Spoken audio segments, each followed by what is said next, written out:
kim Allah Taala ko'rganda ko'rolmaydi. İnsanның ko'rishi cheklik bo'lganlikdan u oldida turgan narsalarni ma'lum musofadan ko'ralaydi. Musofa yiroq bo'lsa yoki arada tursak bo'lsa, har qancha ko'zi o'tkir odamni ko'rolmaydi. Qarong'uda yana ko'rolmaydi. Orqasidagi va o'ng, so'l ikki yanidagi narsalarni ko'rolmaydi. Ammo Alloh taolaning ko'rishi cheksiz bo'lganligi uchun u hammani bir anda ko'ralaydi. Meyli tamның arkasında olsun, meyli bek yirakta olsun, yoki qarong'uda olsun, hammasini ro'shan ve mükemmel ko'ralaydi. Çünkü o qarong'u kechida qora toshning ustidagi qora cho'mililarning harakatlarini aniq ko'radigan zotdir. Qisqasi, inson ko'z oldida turganni kamera o'zining ko'rish doirasi ichidagi narsalarni ko'ralaydi. Ama Allah Taala yiroqdikini, to'saqlarning orqasidagini, qarong'udikini aniq va ro'shan ko'radi. Innahu bikulli shay'in basir. Allah hamma narsani ko'rib turg'uchidir degan oyat buni ifodalaydi. Bu oyat Allah Taolaning hamma narsani va hamma ishni ayni vaqtda to'solg'isiz va g'uborsiz aniq va ro'shan ko'ralaydiganligini ifodalaydi. Hech kim Allah Taala anlagandek anlayolmaydi. Xavli ismli ayol Payg'ambar sallallohu alayhi vasallamning uyiga kelib, eri to'g'riliq shikoyat qilganda Oysha radhiyallohu anha uyning bir tarafida edi. O heliqi ayolning gaplarining ba'zisini anglay olgan bo'lsa-mu, ba'zisini anglay olmaganligi uchun hech narsani anqira olmagan edi. Buni nima deyishayotgandi deb qolgan. Oradan ko'p vaqt o'tmayla Alloh taolo şu ayetini düşürdü. قد سمع الله قول التي تجادلك في زوجها وتشتكي إلى الله والله يسمع تحاوركما إن الله سميع بصير. Peygamber iri doğrusunda sen bilen münazirleşken ve Allah'a derdini etken ayalının sözünü Allah hakikaten anladı. Allah ikkinlarının sözleşkinlerini anlap durdu. Çünkü Allah hem nersini Çünkü Allah hemmini anlap turgucudur, hemmini körüp turgucudur degan ayet şu çağda nazil buldu. Bu çağda Ayşe radhiyallohu anha qattiq teəccüb içinde kaldı ve özünün hayranlığını qat'iy yo'shira olmaydi. Çünkü Ayşe radhiyallohu anha şu çağda ayol bilan bir uyda turuqliq onun şikayetlerini to'liq anlayolmagan tursa, Allah Taala 7 qat osmonning ustida turib, uning so'zlarini va shikoyatlarini to'liq anglagan va Payg'ambar alayhisolamga uni aytib bergan edi. Allah Taolaning hamma ovozlarini, duolarni va noli faryodlarni to'liq anglaydiganligiga hammamizning iymoni komil. Ammo tafsilotlarga kelganda birimiz buningga doir voqealiklarni ko'rgan yoki beshimizdan kechirgan chog'da haqiqatan hayronligimizni bosolmay qolamiz. Çünkü o ajablanishga tegishli ishdir. Shu chog'da bizning ish harakatlarimiz, gap so'zlarimiz, fikir xiyolimiz ve kecha kunduzdagi hamma holatimiz Alloh taolaning kuzatishi ostida ekanligini texmo ubdan jazm qilamiz. Ulug' Rabbimiz Alloh taolo o'zining bizni ve hamma holatimizni, shundaqla barliq qilmishlarimizni bildiganligini jakarlash bilan bir vaqtda jazoga loyiq bo'lganlarni jazolashga oldirab ketmaydiganligini ve bendlerge nihoyat mehribon bo'lganlikdan ularni afu qildiganligini bildirib bishorat berdi. Vallohu ya'lamu ma fi qulubikum va kanallohu aliman halima. Allah dilinglardagini bilib turdi. Allah hammani bilguchidir. O gunohkorlarni jazolashga oldirab ketmaydigan zotdir. İnsanın nadallığı. Yuqorida Allah Taolaning ilmining cheksizligi, hammani aniq va tafsili biladiganligi haqida to'xtalgandan keyin bu yerda insonning naqadar johilligi, nadonligi va nurg'un ishlarni bilmaydiganligi haqida to'xtalish munosib. Çünkü insanın cahilliğini bilgen vaktimizde, yani özümüzün nadallıqını bilgen vaktimizde Allah Taala'nın hemme nersini qandaq çeksiz ve to'solg'usiz biladiganligini o'ylab, texmo bu meseleni ro'shan tushunamiz. Allah Taala özü yaratgan insonni va uning nimalarga iqtidori yetadigan va nimalarga yetmaydiganligini bilganligi uchun ular to'g'riliq va ma utitum minal ilmi illa qalila. Sizlarga faqat ozgina ilm berilgandir deb chiqargan. Ya'ni jiq narsa bilmaysizlar sizlar dedi. Jimi mahluqat beshiga qandoq ishlarning keladiganligini bilmaydi. Hatta inson barcha mahluqotning ichida aqlliq biri turuqliq o'zining foyda ziynini ati beshiga qandoq ishlarning keladiganligini bilmaydi. Agar bilsa edi, hech bir zaman ziyon tortmagan bo'lar edi. Alloh taolo buni payg'ambar alayhisolamga bildirib mundaq deydi: "Qul la amliku li nafsi naf'an wa la darran illa ma sha Allah. Wa law kuntu a'lamu al-ghayba lastakthartu min al-khayr wa ma massani as-su'u in ana illa naziru va bashirul liqavmin yu'minun." Ey payg'ambar aytqinki, Allohning xoliqinidan boshqa o'zimga foyda yetkazish, o'zimni ziyondan qo'g'dab qilish mening qo'limdan kelmaydi. Agar men g'aybni, ya'ni ko'rinmaydigan va bo'ladigan ishlarni biladigan bo'lsam, o'zimga nurg'un yaxshiliklarni elib kelgan ziyon zahmatni uchirmagan bo'lardim. Men faqat iymon aytadigan qavm uchun ogohlantiruvchi va xush xabar berguvchi qilib avatilgan payg'ambarman.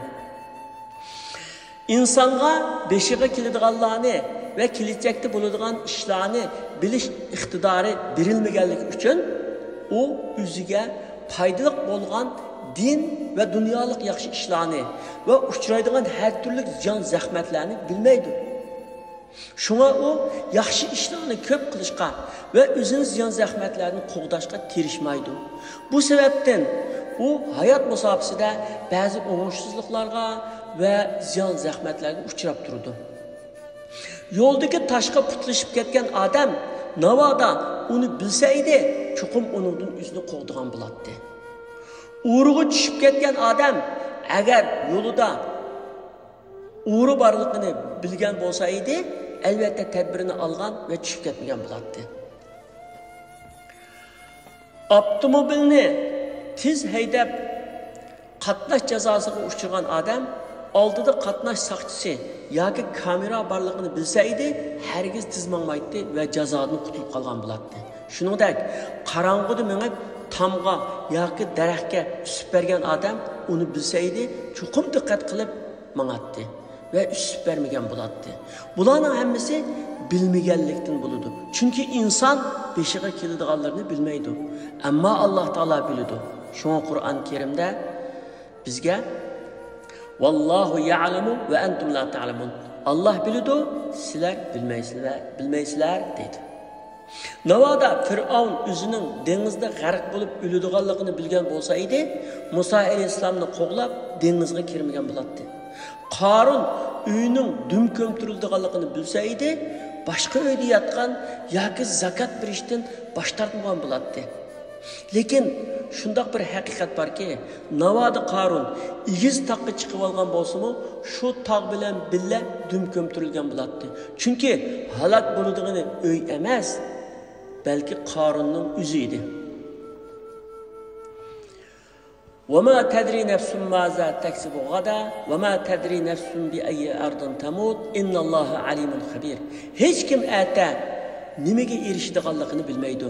Hech kim o'zining qayerda o'ladiganligini bilmaydi. Alloh haqiqatan hammani bilib turguchidir, hammadan to'liq xabardordir, deydi Alloh taolo.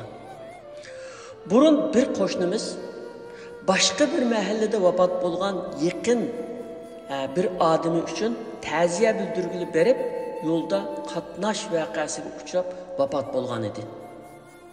Vafot bo'lguncha agar o'zining qatnash voqeasiga uchrab o'ladiganligini bilgan bo'lsa, uydan chiqmas edi. Ammo chiqmagan bo'lsa-mu, uning kelgan ajalni to'solmaydiganligi ayrim bir masala. Dunyo yaratilgandan beri urush maydonlarida yoki boshqa joylarda o'ldirilganlar o'zlarining shu kuni o'ldirilganligini bilsa edi, albatta ular planlarini o'zgartgan va boshqacha tadbirlarni olgan bo'lardi. Lekin ular bilmaydi. To'g'ri. Ular o'zlarining shu kuni o'ldirilganligini bilmaydi. İnsan o'zini Alloh taolodan qat'iy yo'shirolmaydi. Qur'on Kerim shundoq jakalaydi-ki, inson Alloh taologa nisbatan uchuqlikdagi bir maxluqotdir. U o'zini yoki amalini, yoki niyatini va yoki ko'ngliga kechganlarni Alloh taolodan qat'iy yo'shirolmaydi. Uni yo'g'iy olmaydi. Chunki yaratgan zot uning barliq ahvolini eng kichik tafsilotiga qadar aniq va to'liq bilib turadi. Ish harakatlarini ko'rib, gap so'zlarini anglab turadi. Vallohu ya'lamu ma tubduna va ma taktumun. Alloh sizlarning oshkora va yoshirin qilayotgan ishlaringlarni bilib turadi. Alloh taolo yana insonga yiroqdan yoki yaqindan munosabatlik bo'lgan yoki bo'lmagan barcha olamlarni va shaylarni bilginidek insonning tug'ilishini, bolaligini, yoshligini, o'rta yoshligini, qariligini, o'tmishdagi voqealarni, qoldirgan izlarini, kelajakda qiladigan ishlarini, natijalarini, keyingi hayotini va eng oxirgi hayotini, ya'ni oqibatini to'liq biladi. Ya'lamu ma bayna aydihim va ma khalfahum. Allah ularning oldidikini va keyindikini, ya'ni o'tmishlarini va kelajaklarini biladi. Siz qaysi tarafga yo'l olmoqchi bo'lsangiz, siz qadamingizni besishdan burunla Alloh taolo uni biladi. Siz boradigan joyni, u joyda bo'ladigan ishlarni va siz yo'liqadigan voqealiklarni oldin biladi.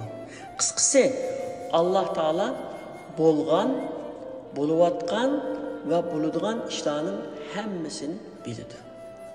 Hatta bo'lmaydigan ishlarni biladi. Siz ko'nglingizdaglarni ayting yoki ichingizda yoshiring, baribir Alloh taolo biladi. Va in tajhar bil qawli fa innahu ya'lamu sirra va akhfa. Sen oshkora so'zlasangmi yoki yoshirin so'zlasangmi yoki yoshirsangmi, Alloh uchun baribirdir. Chunki Alloh har qanday sirni va uningdan bak maxfiy ishlarni bilib turadi. Mufassirlarning bayon qilishicha, oyatdagi bak maxfiy ishlar degan so'zdan vasvasa ko'zi tutildi. Chunki eng yoshirin narsa sir. Sirdinmi bak yoshirin, sirdinmi bak maxfiy narsa nima? Yana Alloh taolo biladi deydi. U narsa vasvasa. Insonning ko'ngliga bir vasvasa shunda kelib ketadi, kelib ketganini biladi deydi. Yana odamning ko'ngliga kechgan oz to'la vasvasa nima? Alloh taolo bilib turdi deganlik. Alloh taolo ko'ngilda o'ylagan yoki planlagan ishlarni emas, balki ko'ngilga kelib ketgan narsalarni yana bilib turadi. Wa laqad xalaqnal insana va na'lamu ma tuwaswisu bihi nafsu va nahnu aqrabu ilayhi min hablil warid. Biz haqiqatan insonni yaratdik, biz uning ko'ngliga keltirganlarini bilamiz. Biz insonga uning jon tomiridan yaqinmiz. Bu o'rinda shuni eskartish kerakki, ulug' Rabbimiz Alloh taolaning bandalariga bo'lgan cho'nqur shafqati va tangdoshsiz kuyimchanligi yuzasidan u bandalarini ular ko'ngillariga keltirgan yomonliklar, bo'lmag'ur xiyollar va yomon o'ylar sababli jazolamaydi. Shu yomonliklarni va shu yomon xiyollarni amalga oshirmoqcha ularga gunoh yozilmaydi. Ammo ular ko'ngillariga keltirgan yaxshi o'ylari, xolis niyatlari uchun garchi o'ylaganlarini amalga oshirmagan bo'lsa-mu, savobga erishdi. Mana bu Alloh taoloning kerami. Alloh taolo hammamizni Alloh taoloninki kontrolida, bilishi ostida ekanligimizni unutmay, hayot musofasida ehtiyot bilan qadam ilib mu'minlik holatimizni yashab, mu'minlik holatimizda bu dunyodan ayrılishimizni nasib qilsin. Amin. Vassalamu alaykum va rahmatullohi va barakatuh.